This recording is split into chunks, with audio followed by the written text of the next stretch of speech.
Labadiena, esu Sigitas Bačiūnas. Norėčiau aptarti Vilkios ir Čekiškės miestelių tarpusavinius sutarimus.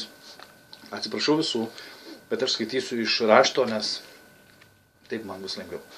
Tai būtų pirmas. Kaip aš pavadinčiau tai, kas yra tarp Čekiškės ir Vilkios? Aš pavadinčiau tą konfliktą tarp Čekiškės ir Vilkios nesubrendusių jaunuolių tuščius viešus pasirodymus. Man taip atrodo. Ar tai senas dalykas? Galiu atsakyti, kad kai aš pradėjau vaikščioti į šokius, tai pradžia buvo Čekiškės mokykla, tai Vilkijos jaunimas atvažiuodavo. Ten ir jie, kiek atsimenu, man taip atrodo, kad parūkydavo koridoriuose, gal ten keikdavosi ar kažkas panašaus, ir įstrigė tai, kad šokiai baigdavosi anksčiau 22 valandos. Po to kultūros namuose tais laikais jie taip pat, tai būdavo labai daug jų atvažiuodavo, bet aš jų tuo metu nepažinodavau. Tiesiog kartais, gal ir ne Vilkijos būdavo kaltė, bet tiesiog visas nesutarimas krisdavo ant jų, nes jų būdavo labai daug, tiek kultūros namuose, tiek prieigose. Ir atsimenu vieną dalyką, kad vaikščiodavo grupelėmis, o kai grupelėmis vaikščio, tai man atrodo labai, reiškia, turi pranašumų tose vietose, kur jaunimo yra mažiau. Kitas klausimas būtų, ar yra asmeniškai mane palietę? Aš galvoju ir turiu tokį vieną atsitikimą, kai buvau dar, aš negaliu pasakyti, kiek man buvo metų, žinau, kad buvo tai Čekiškės mokykloje, mes šokiuose buvom ir lyg tai ėjom į lauką, parūkyti, gal ten merginų pakalbinti, ir atsimenu, priėjo vienas iš Vilkijos ir, dūrė man tiesiai į dantis. Tai toksai iš tikrųjų atsitikimas buvo. Ar įmanoma augti miesteliuose neįsitraukiant į kovą? Manau, įmanoma. Aš kažkaip niekad nesistengiau kovoti, tiesiog jaunimas, man atrodo, kitaip mąsto. Kažkodėl tai.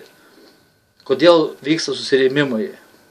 Aš manau, jei paklaustumėm pačių jaunuolių, nemanau, kad visi žinotų, kodėl tai vyksta. Ir tai priklauso nuo augančios kartos, turiu galvoj medmečio. Mokykloje. Kiekvienoje klasėje rasi po blogiuką ir netgi po kelis. Aš manau, kad blogiukas tas jaunuolis, kuriam trūksta dėmesio, tiesiog jisai daro kažkokį tai blogus dalykus ir prie jo prisijungia, tie, kurie neturi savo nuomonės. Tai tiek būtų. Toliau. Dirbdamas Vilkijoje organizuodavau sporto varžybas tarp Čekiškės ir Vilkijos, panašiai kaip ir vietoj karų pasaulyje pradėta buvo rengti olimpinės žaidynės. Tai aš manau, kad mano darbas Vilkijoje kartu darė didelį prevencinį darbą. Aš Vilkijos jaunuolius pradėjau pažinti asmeniškai, kai pradėjau dirbti, suprasti jų psichologiją.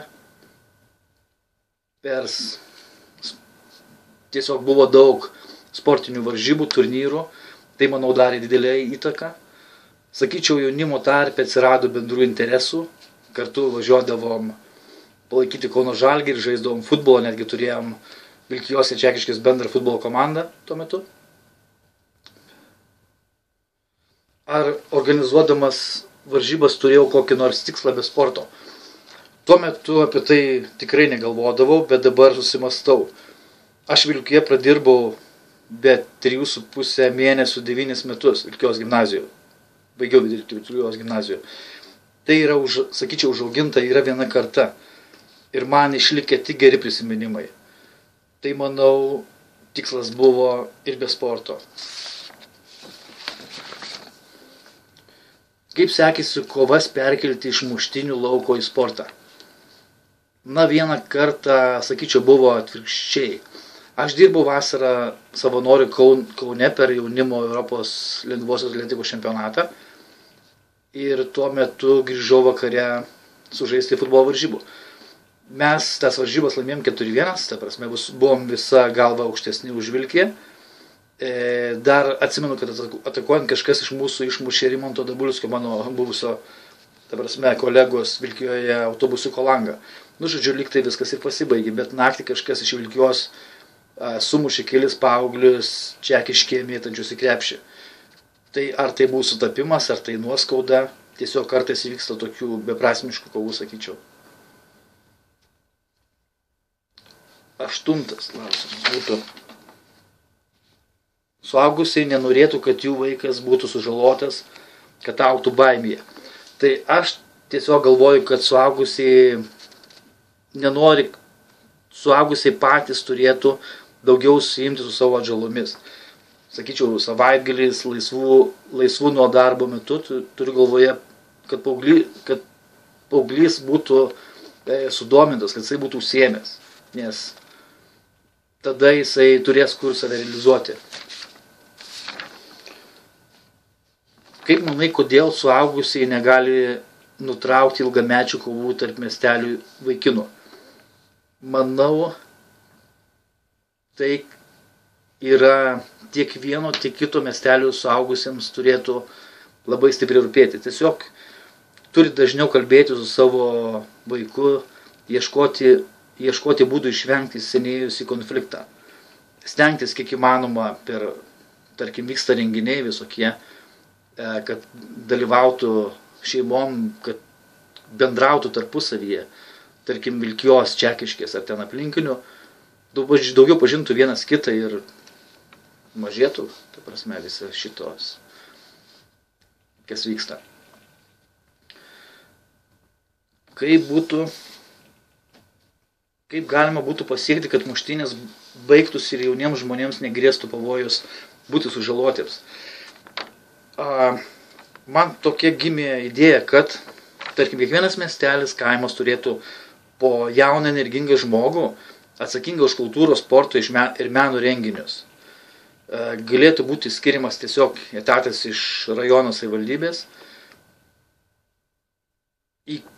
Tarkim, į tą veiklą įsitrauktų tiek mokiniai, tiek tėveliai, galbūt ir seneliai, ta prasme, tas, kas nori ir gali.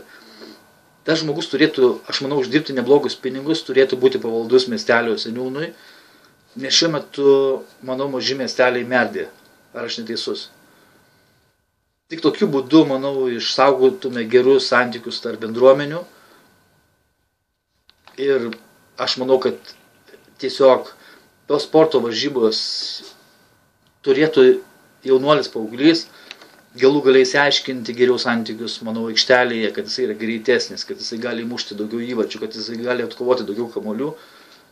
Tiesiog aš taip galvoju, kad sportas, menas, kultūra tai yra kertiniai akmenys, kurie galėtų sugrąžinti geras emocijas ir taip toliau. Tai va, tiek būtų. Ačiū Audrai, kuri pasiūlė prisidėti prie šito viso dalyko. Tiesiog ačiū labai. Linkėjimai Čekiškės ir Vilkijos miestelio gyventojams, jaunimui. Čia buvo Sigitas Bačiūnas, šiuo metu gyvenantis Jungtinėje karalystėje. Tiesioginis tiltas buvo. Viso gero.